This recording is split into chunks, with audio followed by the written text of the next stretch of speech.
So the last part of chapter 5 might feel like the probability situations we're looking at are more complicated, but really all we're doing is applying the same principles, but now we have conditional probability situations. So conditional probability really is how the legendary blackjack teams of the 1990s from MIT were able to profit and make lots of money at the casinos because um, conditional probability means the probability of an event is changing based on things that have already happened. So when you're playing blackjack and cards are coming out of the deck, the probability of subsequent hands occurring changes.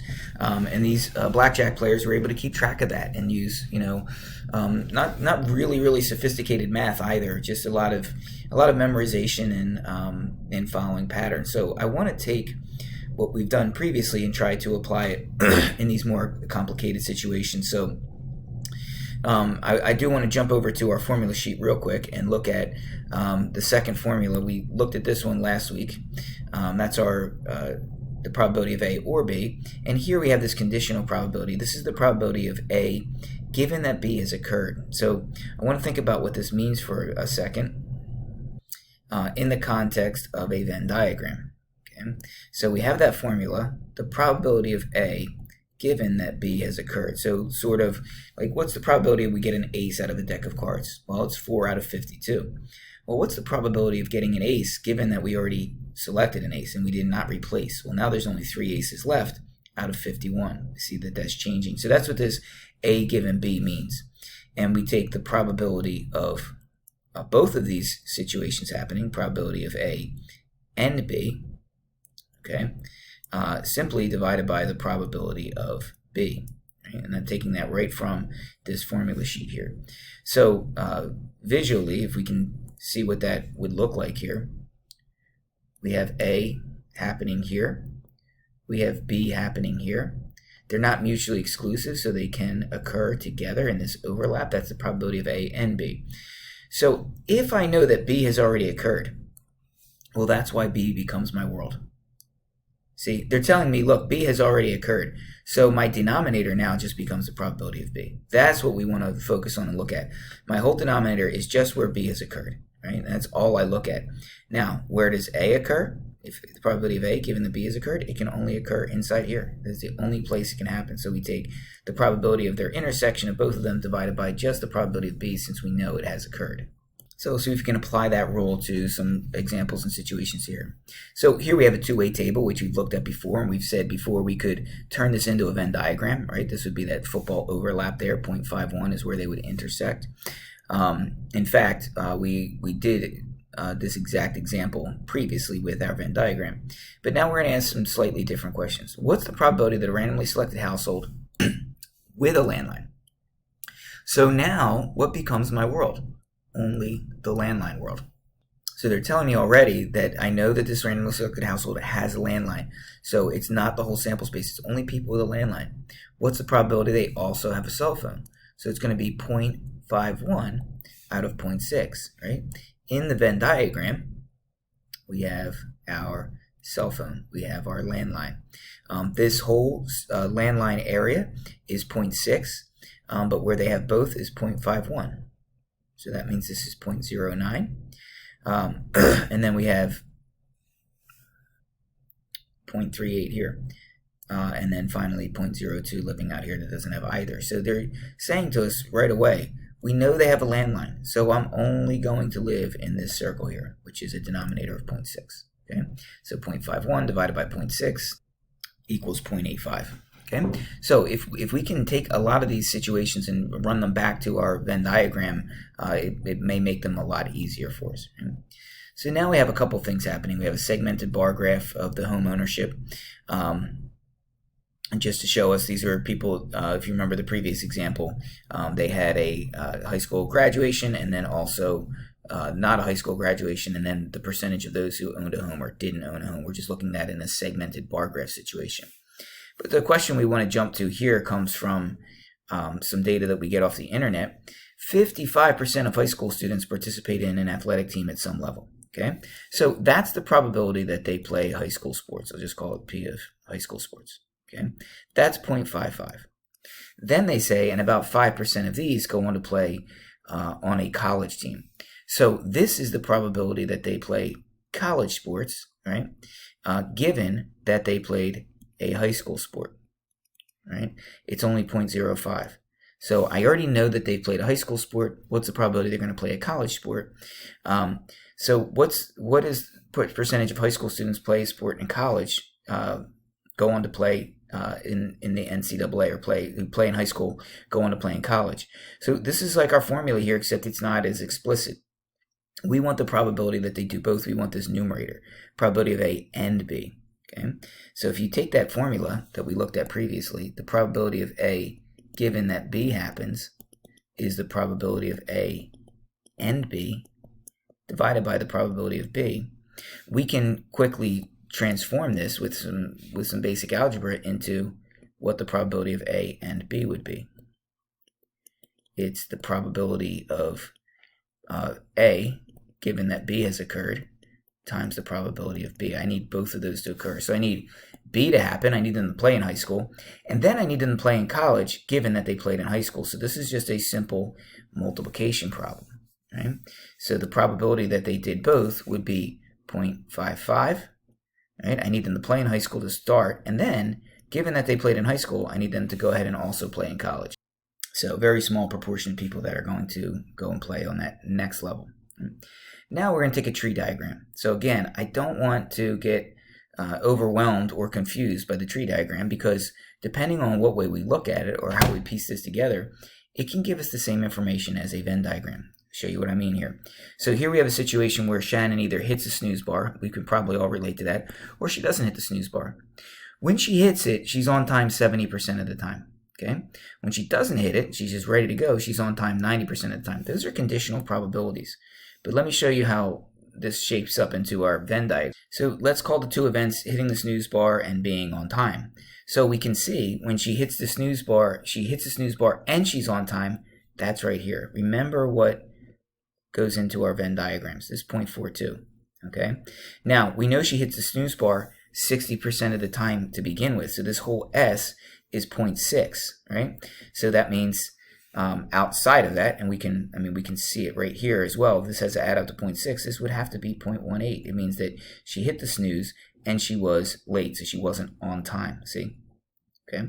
And then finally, she hits the snooze bar and is on time, or doesn't hit the snooze bar and is on time, so that's 0.36. And then we have this situation out here where she doesn't hit the snooze bar and she's also not on time. So we sometimes the tree diagram is more helpful because we don't have as much information. Here we have everything pieced together for us. So if we can translate this, I think, the tree diagram into the Venn diagram, it can possibly make the questions a little bit easier to answer. Here we have everything laid out for us. So the question here says something like, on a randomly selected day, what's the probability that she's going to be late for class? Well, when is she going to be late for class? She's going to be late for class here, and she's going to be late for class here. So that's where we get that 22%. We can just piece that together. In the Venn diagram, we're here and here. Okay? So now we have this question. Suppose she's late for school. So we already know our denominator. We already know she's going to be late for school, and we already know that that is a denominator of 0.22. So I'm not going to pay attention to anything else happening here. Let's forget this is 0.36. What is the probability that she had actually hit the snooze bar that morning, right? So where does she end up being late and hitting the snooze bar? It's this spot right here, right? She's late. She's not on time. I put this circle as on time. So she's living outside of that. That's 0.18. It's this formula here, right? What's the probability of A given that B has happened? It's the probability of A and B divided by the probability of B. So what's the probability of B? It's that she's late. We already know she's late, so that's why 0.22 lives in the denominator. Where is she late and hitting the snooze bar? Right here, this 0.18. Okay, so it's our formula. If you want to use the formula and apply it, sometimes that's helpful to just look at it and plug into it. But I think other times if we can see it in a Venn diagram or a two-way table, it's even better. So I get 0.82, right? So we already know she's late. What's the probability she had hit the snooze bar that day? It's 82%. It changes because we know she's already late. She's more likely, on the day that she's late, she's more likely that she had to hit the snooze bar. Okay, so let's see if we can put together a tree diagram from scratch. Now we don't have it. We want to come up with it ourselves. So we want to figure out what are the two major events that will be represented here. So here we have the Kaiser Family Foundation recently released a study about the influence of media in lives of young people. In the study, 17% of youth were classified as light media users. So that seems like a pretty clear, cut and dry, not conditional, right? They're either light media users or there's something else. 62% were moderate media users and 21% were heavy. Okay, so let's notice right away, those add up to 100%, right? 17 plus 62 plus 21. And if I'm putting together a tree diagram, that's what I want. Now, it's interesting here that we have 3 different cases, which can happen. It's a little bit more complicated tree diagram, but I need those first branches, whether there's 1 or 2 of them, to always add up to 1. Okay, so to move along this branch, this is where we're going to have light media users. 62% were moderate, and then we also have heavy. So to move along this branch is 17% of the time, 62% of the time, and 21% of the time. Now we get into some conditional situations, right?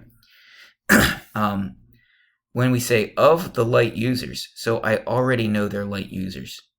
74% describe their grades as good. So we either have good grades or not good grades, right? And then we come this way. We can have good grades or not good grades. And then finally here, good grades or not good grades. So everything moving along those branches are going to be conditional situations. So I already know they're light users. So once I know they're a light user, 74% said their grades were good, which means, again, these have to add to 1. 26% said they were not good. Now, when we go to moderate users, 68% said their grades were good, which means the other 32% said they weren't. Remember, these are conditionals. It's only happening once you move along that branch. And then finally, of the heavy users, we have 52 versus 48. So you can see it seems like as their amount of usage increases, it seems like their opinion of their grades tend to go down. So find the probability that this person describes his or her grades as good. Right? So where could somebody describe their grades as good? It could happen here. Whoops, I don't want to do that. Wanted my highlighter. So we could be good here. We could be good here. We could be good here. Any of those situations. So to be good here, we need them to be a light user and describe their grades as good. Okay? Or they could be a moderate user and then go ahead and describe their grades as good. Or they could be a heavy user and also describe their grades as good. I need to add all 3 of these up to get that answer in part B. So that would be 0.6566. Okay. Now, given that this person describes their grades as good, so we already know they describe their grades as good, this becomes our world. That's key. Now, when we have the tree diagram in front of us, it's much easier. The hard part here, I believe, is setting up the tree diagram. So the best advice I always give folks is figure out these branches here always have to add to 1. A lot of times there's only 2 of them. Right? In the previous examples we saw there's only 2. In this case it was a little complicated, it's 3. But these have to add to 1. These have to add to 1. Okay? And then finally, these 1, 2, 3, all 6 of these would also, when we multiply these out, 0.17 times 0.74, they have to add to 1 as well. But now I know that this person describes their grades as good. What is the probability that he or she is a heavy social media user? Well, where does that live? Right here. This is where they describe their grades as good and they're a heavy social media user. So it'd be 0.52. So I already know that, 0.21 times 0.52.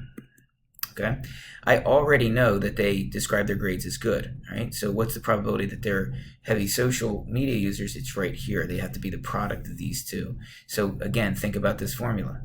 Probability of A given B, right? B here would be they're a heavy social media user.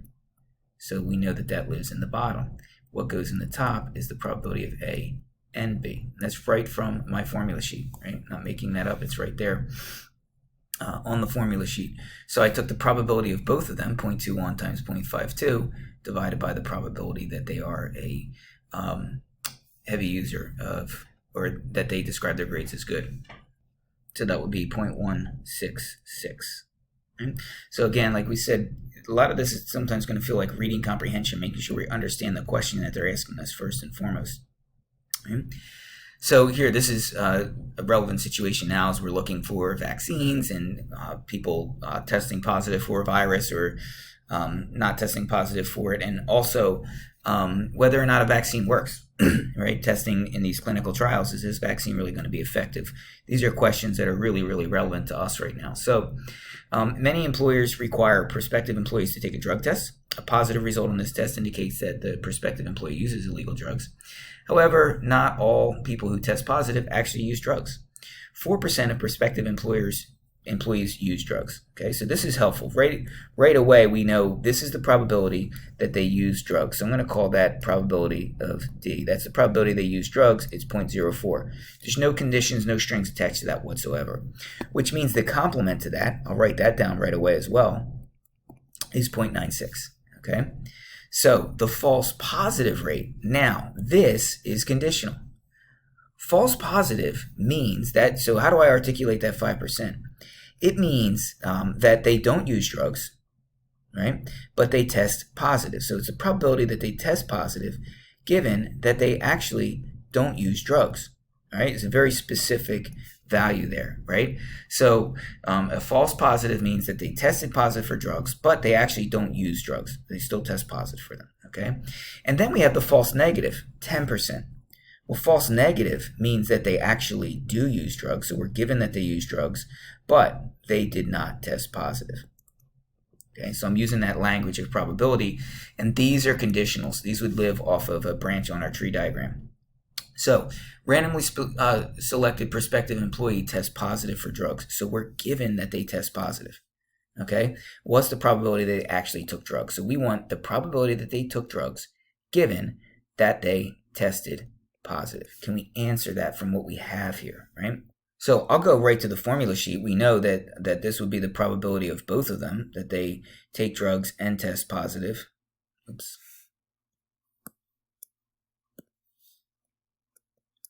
Divided by just the probability that they test positive. Okay, that's right off of our formula sheet, or maybe we can look at this in a two-way table situation or a tree diagram. Okay, so if I were to do a tree diagram, what I would like here is we have probability they use drugs. We're given that right away with no strings attached to it. We know that that's only 4%. So we know that this is 96%. Okay, and now we're going to need some conditional strands off of here. Right? Here is where they could test positive, right? Or they don't test positive. Okay, test positive, or they don't test positive, and several of these are given to it. So false positive rate is down here. This means that they tested positive, but they actually didn't take drugs, which means 95% of the time when they don't take drugs, they won't test positive, okay? Then we're also given that false negative situation. Let me erase up here so I have a little bit more space.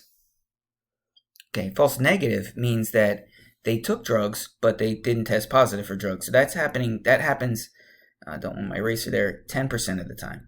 So 90% of the time, when people actually take drugs, they will test positive given that situation. So we have a person who tested positive. So where could they have tested positive? They could be here or they could be here. Okay. What's the probability that they actually took drugs? So that's only these folks here. So we would take 0.04 times 0.9. Right? That's the probability that they took drugs and tested positive. But we already know that they tested positive, so they could be testing positive there in that situation, or they could be testing positive down here in the bottom situation where they don't take drugs, but they still test positive, 0.96 times 0.05.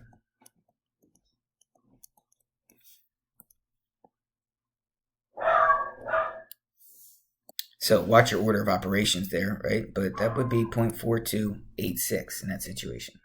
Okay, so the idea of independence, remember, mutually exclusive, they're not to be confused, these two. If two events are mutually exclusive, it means that they can't occur together. It means a Venn diagram will look like this. Okay, mutually exclusive means the probability of A and B is 0. What we mean by independence is two things. They mean the same thing. The probability of A, given that B happened, is still just simply the probability of A. It's not going to affect the probability of A if I know that B has occurred. Okay? What also means the same thing as that from our formula sheet is that if I wanted the probability of both A and B, I just multiply them. I take the probability of A and multiply that by the probability of B. And if you can see that on the formula sheet, why that would work, because we know the probability of A and B, if we multiply this formula here, it doesn't matter if B has occurred, it's still the probability of A. So that's what we're suggesting there. It's just this is the probability of A given B anyway. It doesn't matter. So let's see, are the events female? What's the probability somebody is a female? So I look at the probability that someone is a female. That's 212 out of the total 452. So I want to know, is that the same as the probability that somebody is a female given that they have a longer ring finger, right? Probability of female given that they have a longer ring finger. This should still be the same. So the probability that they're a female given that they have a longer ring finger, there's only 234 long ring finger folks, and 82 of them are females. So if these two values are equal, then we have independent events. If they're not equal, then they're not independent. And what I find here is that they're pretty significantly different from each other. So, and that's a test we do later this year to see if that difference is significant or not. But in this situation, we would just answer pretty simply, straightforwardly, no, they're not independent because those two are not equal to each other. Okay, and the last two examples here, we're just going to apply our multiplication rule for probability. So here we have in baseball, a perfect game is when a pitcher doesn't allow any hitters to reach base in all 9 innings. It's very hard to do. Historically, pitchers throw a perfect inning where no hitters reach base 40% of the time. Now, I want to clarify first and foremost, we're making an assumption here that one inning is independent of the next, and it's probably not true. Anybody that's played a sport, especially baseball, what happens in the second inning is probably contingent or dependent on what happened in the first inning as well, especially when you have the same hitters coming up to see the same pitcher and so on. But we're going to assume that they're independent, right? So independence means we can just keep multiplying probabilities. So to throw a perfect game, pitcher needs to have 9 perfect innings. What's the probability that they throw 9 perfect innings? Well, it means that they have to throw a perfect inning. And again, there's probably are not independent, but they have to do it 9 times, right? So we multiplied 0.4 times itself 9 times, or just 0.4 to the 9th would be an easier way to get to that pretty small number. Okay, and now our last example here. The first trimester screen is a non-invasive test given during the first trimester of pregnancy to determine if there are specific chromosomal abnormalities in the fetus. According to a study published in the New England Journal of Medicine, approximately 5% of normal pregnancies will receive a positive result. So this is a false positive. It means that the pregnancy is going to be normal. There will be no chromosomal abnormalities, but 5% of the time they're going to say that the test comes back positive. So we have 100 women with normal pregnancies. So they all have normal pregnancies. We don't need the probability that they don't. Okay, what's the probability that at least one? So we're going to have to approach this like the birthday problem. Otherwise, it's going to be way too complex for us to calculate, right? At least one means it could be the first woman, and then the other 99 don't test positive, or the second or the third. And at least one means it could be one or more. Okay, so basically means everything except no women testing positive, right? So at least one means 1 minus the probability of none receiving a positive result. That we can get. This is exactly how we did the birthday problem. So what's the probability that in 100 women, none of them get a positive result? Well, since they all have normal pregnancies, there's a 95% probability that they won't test positive. So we need all 100 of them to not get this 5%, right? There's a 95% chance that that screening won't come back positive. So the probability of a negative result is 95%, and we need all 100 of them to not receive a positive result. If that happens, right? We subtract that from 1, and that means at least one of them did get the positive result. And this is 0.994. So in 100 women, if there's a 5%, we'd expect 5 out of 100. That's what 5% means. We'd expect to have about 5 out of 100. So for us to have at least one of them with a positive result is pretty likely. There's a 99% chance, basically.